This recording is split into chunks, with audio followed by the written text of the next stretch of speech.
Hello, and welcome to SpecialEducationReference.com's Categories of Disabilities under the IDEA. The most important question to ask here is, who is this video useful for? Well, this video is useful for educators who suspect their child may have a disability. This will help you make sure your district is meeting its child find obligation for disabled students.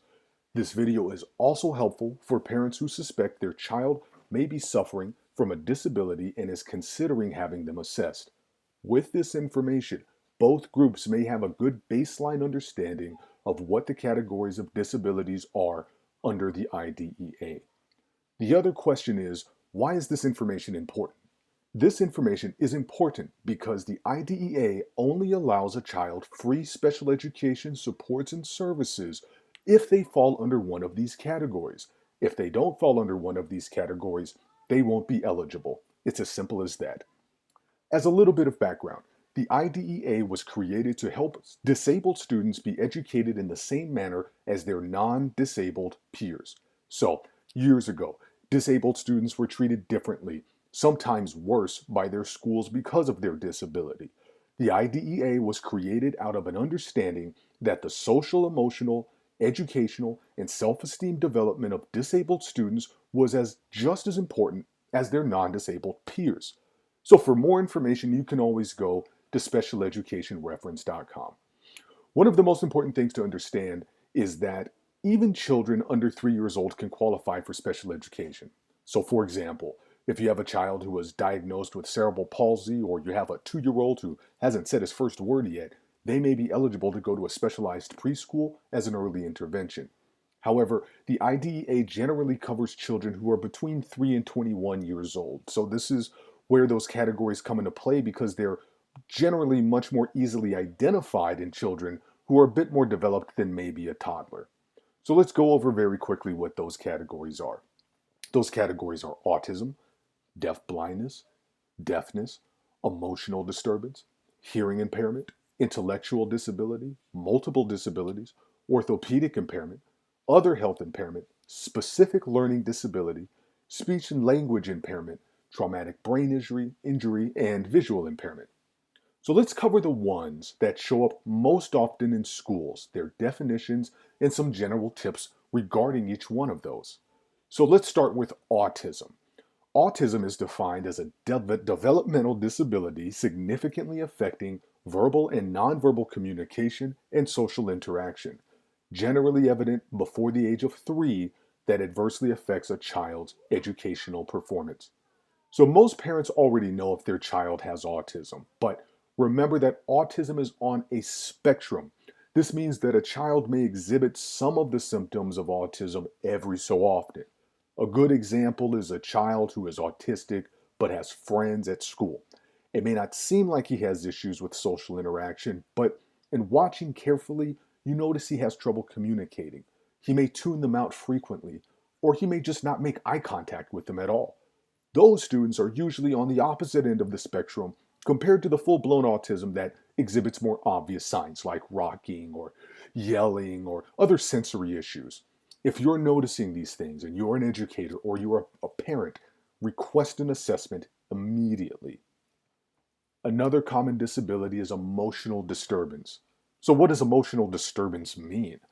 Emotional disturbance means a condition exhibiting one or more of the following characteristics over a long period of time and to a marked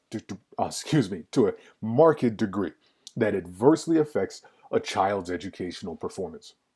So this is defined by an inability to learn that cannot be explained by intellectual, sensory, or other health factors, an inability to build or maintain satisfactory interpersonal relationships with peers and teachers, inappropriate types of behavior or feelings under normal circumstances, a general pervasive mood or unhappiness or depression, a tendency to develop physical symptoms or fears associated with personal or school problems. So that's a lot of different stuff to keep in mind. But it all boils down to that if you have a student who is hitting, kicking, biting, punching, or bringing weapons to school, they may be suffering from an emotional disturbance. Now, remember that a child does not have to be diagnosed with some mental or emotional disorder. So They don't have to be bipolar in order to get special education services. This kind of disability affects students who have yet to be diagnosed. The reason is because a medical diagnosis is different than a special education assessment. A medical diagnosis is different because they are looking for different indicators, and a medical diagnosis takes into account different environments, including the home environment, the social environment of a child outside of the school. In school, as you all know, the rules are a little bit different. So, an educational assessment for emotional disturbance is going to be different. So, do not believe because your child has not been diagnosed by a doctor that they won't qualify. They very well may. So, another very common type of disability is other health impairment. So, what does that mean? OHI means the student has limited strength, vitality, or alertness, including a heightened alertness to environmental stimuli that results in limited alertness with respect to the educational environment that, due to chronic or long lasting or acute or sudden health problems such as asthma, ADHD, diabetes, ADD, the list goes on. So, what the heck does all of that mean necessarily? It's OHI is just another one of the very many acronyms that shows up in special education. But this is where specialeducationreference.com comes in because we could help simplify this information for you. So, for example, let's say that you have a student that has ADHD. If that student's performance in school is being affected by their ADHD, they're not able to pay attention, they are getting up and leaving class frequently, they are not able to sit through a 30-minute, 40-minute, 50-minute lecture in the classroom, they are getting in trouble on the playground because they have trouble with their attention span and certain activities that they're doing. That's going to affect their educational performance, and that would be a qualifying disability. So the list goes on. One very important point to note out is just because a student has one of these conditions doesn't mean that they should be assessed. So let's take diabetes as an example. The reason that it is important to keep in mind that there must be a nexus between educational performance and the student's disability is because special education is only concerned with just that, special education. So let's take two students as an example. Let's say student A has a diabetes, but he gets good grades. He manages his insulin. He gets along with teachers and friends.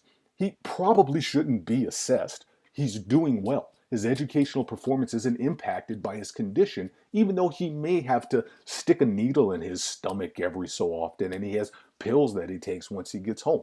If he's able to manage his education well, then he doesn't need to be assessed. But let's look at student B.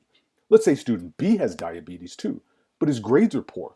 He has trouble maintaining his energy. His blood sugar gets low and he falls asleep in class. He's urinating frequently and missing lessons, and so on. The connection between his condition and his performance are more tightly linked, so he probably should be assessed. So please keep in mind, the special education process can be very complicated, but specialeducationreference.com provides expert advice on the law, funny tidbits on parenting, and practical advice in the special education process. Visit our website and you won't be disappointed. Stay tuned for our other videos concerning special education law, the special education process, and also some additional tips and tricks that you may want to be able to listen to while you're in the car or if you're at work and you don't have time to read through everything. But for more detailed information, visit our website. Thank you.